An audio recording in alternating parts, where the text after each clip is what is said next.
Forbes yang lahiji karena berkat gagasan rakan-rakan Mendung.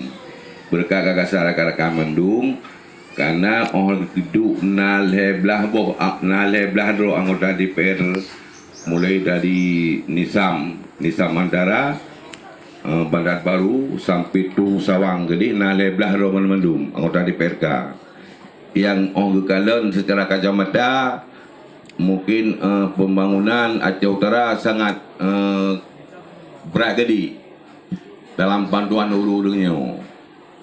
Maka jika ajak itu bersatu untuk menyahuti persoalan yang tinggal, hal yang ketinggalan di saat bukan tak bersuara bersama mungkin hai. Maka bersatulah dalam satu wadah kuno, maka Gabungan Forbes forum bersama di Perka Aceh Utara bagian barat. Yang pertama. Yang kedua, dalam hal kontesnya pun, gagasan daripada rakan-rakan anggota DPRK untuk melanjut artinya sedang berjalan. Pemekaran Aceh Malaka memang sedang berjalan, cuma tertahan di pusat karena mungkin STDOBJ belum dibuka. Cuma oleh ulangnya pun DPRK Aceh bagian barat disauti di persoalannya untuk tindak lanjut. Panitia jalan terus dalam hal mengembangkan amanah daripada masyarakat nambah kecamatan. Mungkin kamu pun anggota DPRK Aceh Utara dari nambah kecamatan SIP kamu sauti karena kamu bahagian daripada masyarakat Aceh Malakasi. Bapak Yanji, kamu melakukan SIP levelnya pusat demi untuk pelaksananya cita-cita kerja bersama. Mungkin yang daripada tujuan.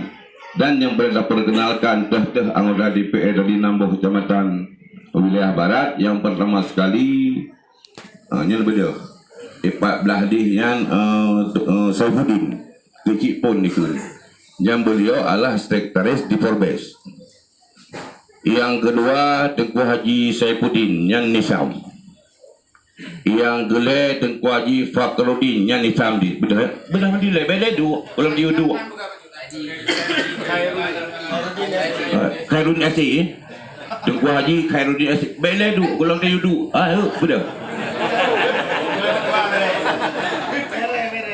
kalau dia dua ada dia dua yang gele Tengku Haji neo ajir nyobat Tengku monyo bendahara Forbes nyo mentro peng yang nyobat Tengku Najir Sawang, nyobat saudara katanya Bapak Jufri, Tengku Hasan, ke kamu ini di Perli, mungkin kamu, Tengku Haji Wali Nisam, Tengku Al Ghazali, kumani. Cuman dua roda golom hadir daripada kehalangan yang sido Tengku Haji Anwar Sanusi, yang sido Tengku Haji Saifanur.